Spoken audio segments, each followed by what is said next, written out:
Hello students, biology online classes में आपका हार्दिक स्वागत है। मैं अनीता। आज मैं आपको क्लासिफिकेशन ऑफ किंगडम मोनेरा या जगत मोनेरा का वर्गीकरण बताऊंगी। तो चलिए स्टार्ट करते हैं क्लासिफिकेशन ऑफ किंगडम मोनेरा। तो सबसे पहले देखते हैं जो किंगडम मोनेरा है, इसको हमने दो डिवीज़न में डिवाइड किया है। पहला जो है डिवीज़न फर्स्ट वो है यू बैक्टीरिया और सेकंड है डिवीज़न सेकंड जो है वो है आर्के बैक्टीरिया। यू बैक्टीरिया को भी हमने क्या करा है, तीन पार्ट में डिवाइड किया है। पहला है ट्रू बैक्टीरिया या बैक्टीरिया, सेकंड है साइनोबैक्टीरिया या ब्लू ग्रीन एल्गी और तीसरा है माइकोप्लाज्मा। बेटा इसमें जो यू बैक्टीरिया है और आर्के बैक्टीरिया हैं, इसके जो करेक्टर्स हैं वो मैंने इससे पहले वीडियो में आपको बताए हैं, जिसमें मैंने जीवन के 3 डोमेन बताए हैं। उसमें ये इसके करेक्टर दे रखे हैं, यू बैक्टीरिया और आर्के बैक्टीरिया।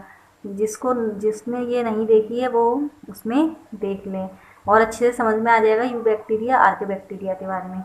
यू बैक्टीरिया में जो ये साइनो बैक्टीरिया है, इसको जगत मोनेरा में रखने का एक कारण है, ये वैसे क्या है, प्लांट्स हैं, लेकिन क्या है इसमें जो कुछ लक्षण है वो क्या करते हैं, जगत मोनेरा से मिलते जुलते होते हैं, इसलिए इनको जगत मोनेरा में रखा गया है। ठीक है बेटा, अब हम चलिए देखते हैं इसके कुछ इंपॉर्टेंट कैरेक्टर्स किंगडम मोनेरा के। तो पहला है एक कोशिकीय तथा प्रोकैरियोटिक सेल से बने होते हैं, यानी कि ये जो जीव होते हैं इसमें वो कैसे होते हैं, यूनिसेलुलर यानी कि एक कोशिकीय, यानी कि एक कोशिका के बने होते हैं। और ये कैसे होते हैं, प्रोकैरियोटिक सेल के बने होते हैं। बेटा सेल जो होती हैं वो दो प्रकार की होती हैं, यूकैरियोटिक और प्रोकैरियोटिक। प्रोकैरियोटिक जो सेल्स होती हैं वो आद्य प्रकार की सेल्स होती हैं, यानी कि उसमें ज़्यादा डेवलपिंग नहीं होती है, जैसे उसमें जो कोशिकांग हैं वो कम ही होते हैं, कम मात्रा में पाए जाते हैं।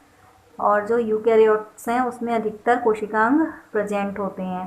ठीक है, जैसे मैंने एक एग्जांपल दे रही हूँ, कोई नया नया घर बनता है तो उसमें क्या होता है, ठीक से वो डेवलप नहीं होता है।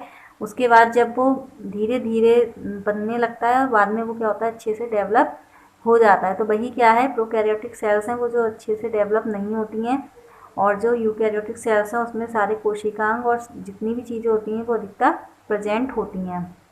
ठीक है, इसके बाद देखते हैं न्यूक्लियाइड प्रेजेंट, यानी कि बेटा ये न्यूक्लियाइड क्या होता है, यूकैरियोट्स में क्या होता है, जो केंद्रक होता है वो केंद्रक कला के अंदर बंद रहता है। ठीक है, जेनेटिक मटेरियल जो होता है वो केंद्रक कला के अंदर बंद रहता है, और केंद्रक द्रव्य जो होता है और जीव द्रव्य होता है वो अपने आपस में अलग अलग रहते हैं। लेकिन जो न्यूक्लियाइड होता है, ऐसा केंद्रक जो क्या कहते हैं, उसमें केंद्रक कला प्रेजेंट नहीं होती है। और जो डीएनए है वो क्या करता है, जीव द्रव्य और जो केंद्रक कला ना होने के कारण जो केंद्रक द्रव्य होता है वो आपस में मिक्स हो जाते हैं। ठीक है, और जेनेटिक जो मटेरियल होता है वो भी उसमें मिक्स रहता है। ठीक है, तो ऐसा केंद्रक जो जिसमें केंद्रक कला नहीं पाई जाती है उसको हम क्या बोल रहे हैं, केंद्रकाव या न्यूक्लियाइड केंद्रक। ठीक है, इसके बाद झिल्लियों से घिरे हुए कोशिकांग एब्सेंट होते हैं, यानी कि इस ऐसी झिल्ली ऐसी कोशिकांग किस में होते हैं, सेल्स में प्रेजेंट होते हैं। तो ऐसे कोशिकांग जिनके ऊपर झिल्लियाँ प्रेजेंट होती हैं, जैसे माइटोकॉन्ड्रिया है, गोल्जिकाए है, इनके ऊपर अपनी एक झिल्ली होती है। तो जो ऐसे कोशिकांग होते हैं वो उसमें कैसे होते हैं, एब्सेंट होते हैं, अनुपस्थित होते हैं। ठीक है, नेक्स्ट है 70S टाइप राइबोसोम प्रेजेंट होता है, यानी कि इसमें जो राइबोसोम होते हैं वो 70S प्रकार के होते हैं। ठीक है, नेक्स्ट है प्रचलन। इसमें जो प्रचलन होता है, प्रचलन यानी कि चलने की क्रिया, एक स्थान से दूसरे स्थान को जाना। ठीक है, तो इसमें जो चलने की क्रिया होती है वो फ्लैजिला द्वारा होती है। ठीक है, फ्लैजिला क्या होती है, एक इस तरीके की धागे नुमा संरचना होती है जिसे हम फ्लैजिला बोलते हैं। तो ऐसी संरचना जो होती है वो इनमें पाई जाती है और इसके द्वारा ये क्या करते हैं, गमन करते हैं, ये आगे की ओर बढ़ते हैं।